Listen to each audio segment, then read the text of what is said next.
write down the question.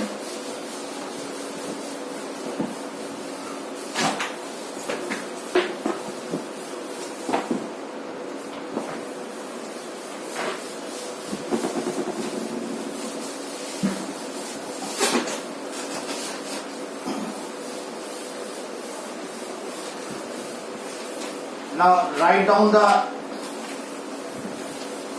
one point, write down center of mass of a rigid body. Center of mass of rigid body. You have any rigid body and you have to find its center of mass that is not in regular shape. So x center of mass will be integral x dm, small mass consider कर लोगे, upon total mass, that is integral m, और y centre of मास हो जाएगा integral y dm. ये तुम जो है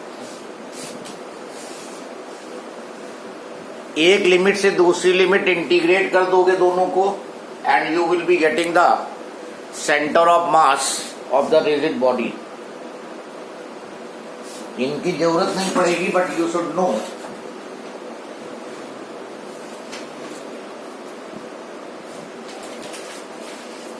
then write down isolated system.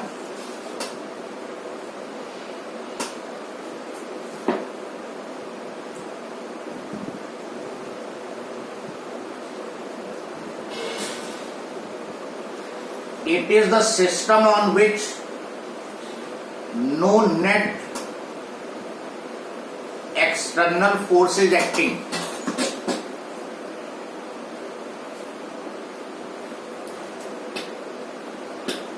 No net external force is acting.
So isolated system, that system on which no external force act. Sir, can the RMI be connected? Yes, isolated system I have told you.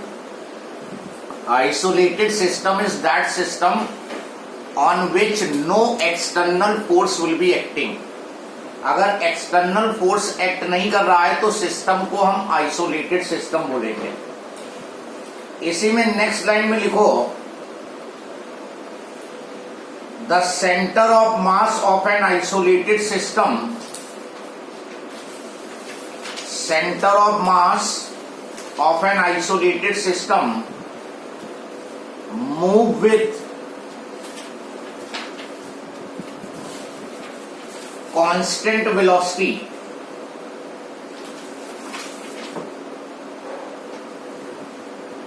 The center of mass of an isolated system move with constant velocity. Isolated system का center of mass की velocity constant होगी, क्योंकि F is equal to m into a center of mass, and if no external force is acting, isolated system है,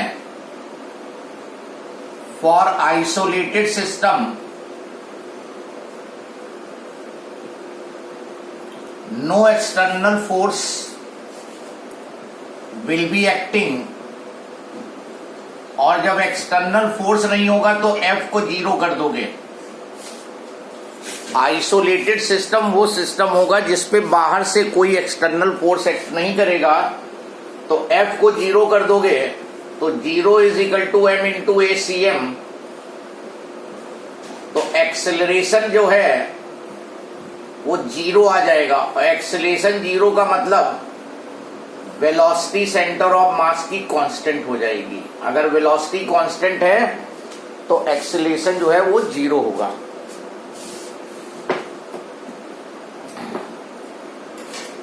next point,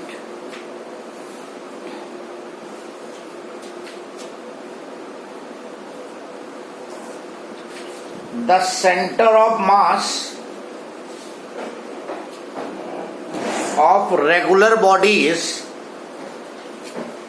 act at their geometrical center. Center of mass of regular bodies act at their geometrical center. Regular bodies का जो centre of मास है वो उनके geometrical centre पे act करेगा। जैसे मान लो सॉलिड या हॉलो स्फीयर है, सॉलिड और hollow sphere mass distribution uniform है, तो उसका सेंटर ऑफ मास उसके ज्योमेट्रिकल सेंटर पे, where the diameters will be meeting. Rectangular lamina है, अगर रेक्टेंगुलर लैमिना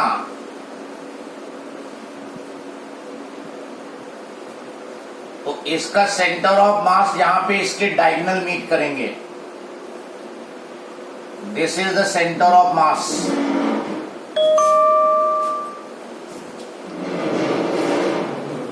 ट्रायंगुलर लैमिना है,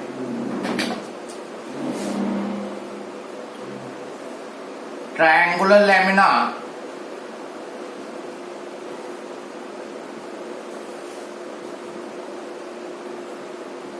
यूनिफॉर्म होने चाहिए, where the medians will meet, जहां पे मीडियंस मीट करेंगी वहां पर, ये सब मीडियंस हैं, point of intersection of medians. तो रेगुलर बॉडीज का सेंटर ऑफ मास उनके ज्योमेट्रिकल सेंटर पे ले लोगे।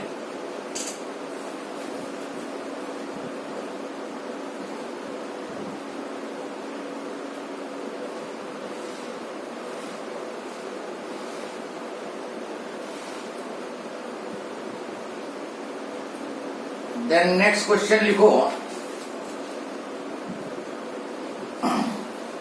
The distance between the centers of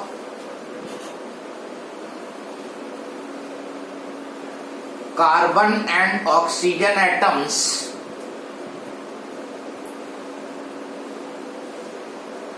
in carbon monoxide gas molecule is 1.13 angstrom. The distance between the centers of carbon and oxygen atoms,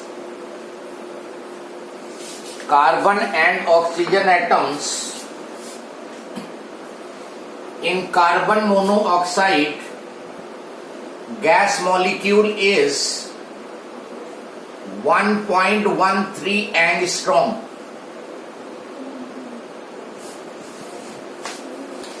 locate center of mass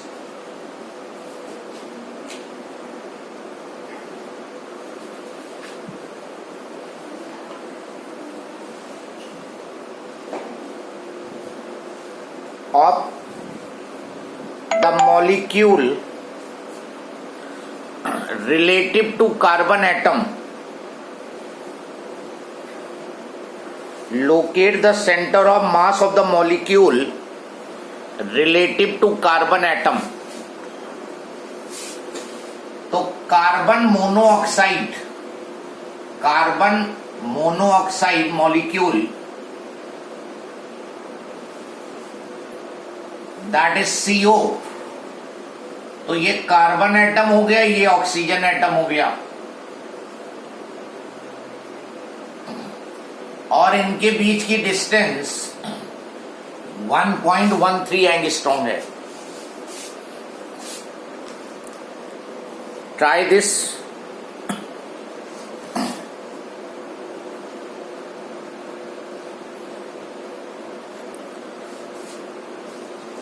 now अब पहले तो मास पे आओ.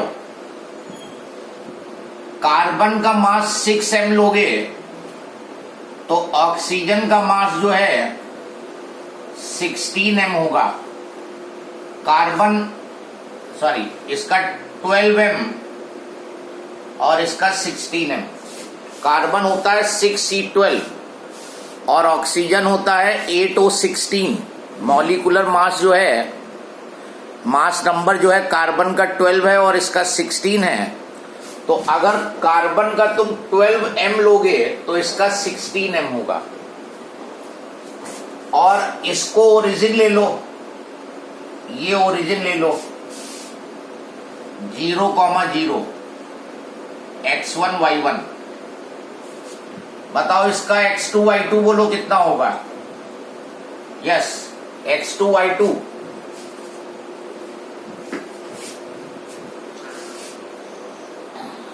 x2 y2 ये 0 है और ये लेंथ उसने 1.13 बोली है. ये डिस्टेंस दोनों के बीच में 1.13 है.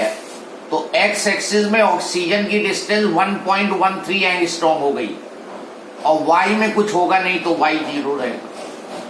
तो इसमें केवल x कोऑर्डिनेट सेंटर ऑफ मास का फाइंड होगा, y नहीं निकलेगा क्योंकि y 0 है दोनों. तो लगा दो फॉर्मूला.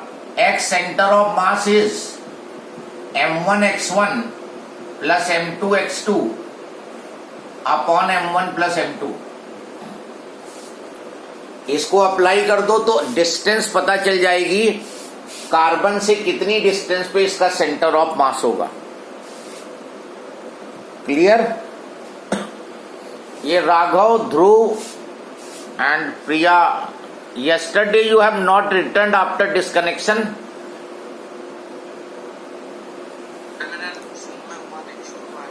Pardon?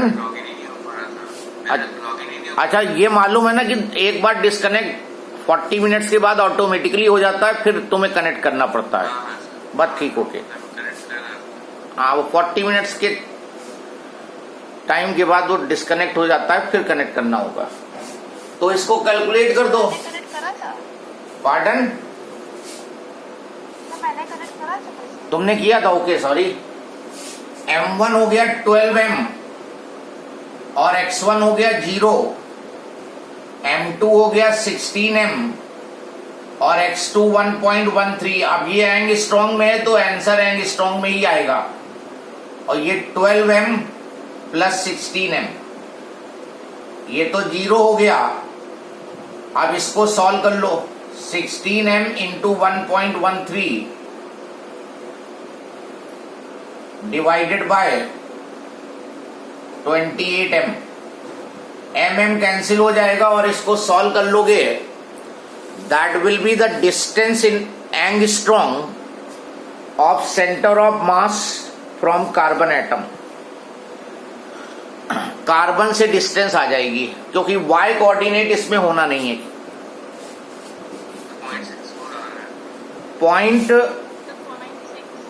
0.602 आ रहा है. 6.4 है. राउंड ऑफ करने के बाद देखो,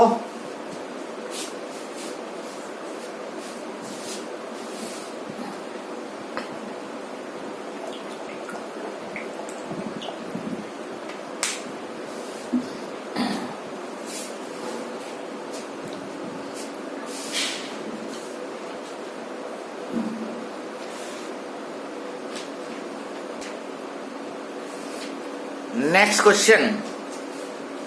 तो इस तरह अगर दो पार्टिकल का सिस्टम गिवन होगा तो केवल एक्स कोऑर्डिनेट ही निकलेगा या वाई कोऑर्डिनेट ही निकलेगा.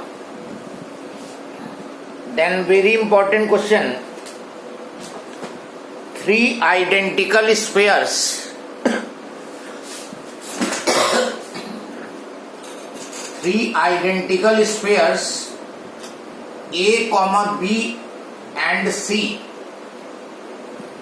A, B and C, each of radius capital R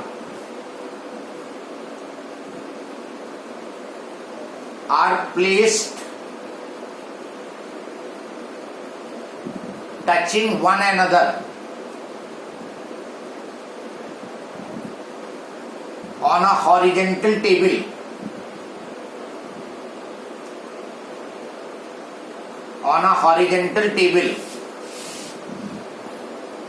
Where is the center of mass? Where is the center of mass of the system located relative to A?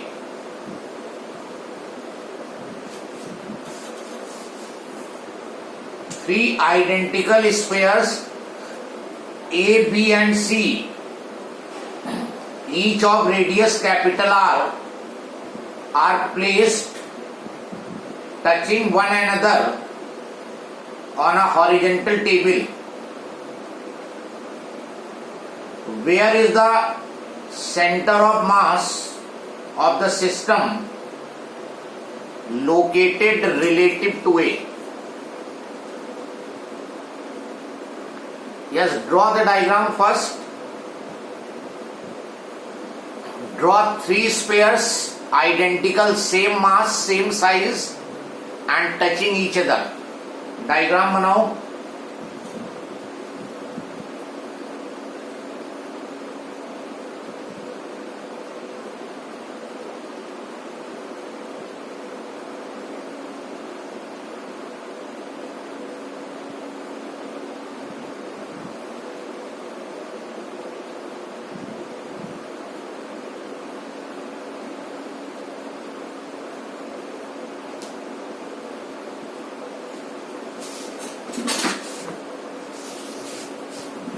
Now if you have made the diagram in this way, that is not correct. अगर तुमने इस तरह का diagram बनाया है, then this is not correct, because in this diagram middle one is touching the other two, but the extreme left and extreme right are not touching each other. So the diagram which you will have, one sphere, second sphere and the third sphere, they are touching each other. All the 3 are touching each other. इसमें देखो तीनों एक दूसरे को touch कर रहे हैं. Now अभी हमने बताया था कि जो रेगुलर बॉडीज हैं उनका सेंटर ऑफ मास उनके ज्योमेट्रिकल सेंटर पे होता है. ये स्फीयर ए है, ये बी है और ये सी है. इसका सेंटर ऑफ मास इसके ज्योमेट्रिकल सेंटर पे, और ये मास m1 हो गया m, और इसका ज्योमेट्रिकल सेंटर पे इसका मास होगा. आइडेंटिकल है तो मास इसका भी m होगा. और इसका इसके ज्योमेट्रिकल सेंटर पे। इस पूरे स्फीयर का सेंटर ऑफ मास इसके सेंटर पे, इसका सेंटर पे, इसका सेंटर पे। इनको ज्वाइन कर दिया तुमने। So now the situation is 3 equal masses are situated at the geometrical center. Are situated at the corners of the equilateral triangle. ये जो 3 masses M1, M2, M3 हैं, ये vertex of the triangle, equilateral triangle के vertex पे रखे हुए हैं। ये सिचुएशन बन गई अब, क्योंकि इसका मास इसके सेंटर पे, इसका मास इसके सेंटर पे, इसका मास इसके सेंटर पे एक्ट कर रहा है। तो this is a system of 3 particles and the 3 particles at the corners of the equilateral triangle. इसके रिस्पेक्ट में बताना है, ए के रिस्पेक्ट में, तो इसके कोऑर्डिनेट्स ले लो 0, 0, x1, y1 को 0, 0 मान लो, जिसके रिस्पेक्ट में फाइंड करना होता है। फिर x2, y2 निकाल लो और x3, y3 निकाल लो। इसके कोऑर्डिनेट, इसके और इसके। ये x एक्सिस अगर लेते हो तो x2 जो है ये डिस्टेंस हो गई, ये r है और ये r है, तो 2r हो गया x2 की वैल्यू। x2 की वैल्यू कितनी हो गई? 2r। और y में ये 0 है, तो y2 0 हो गया।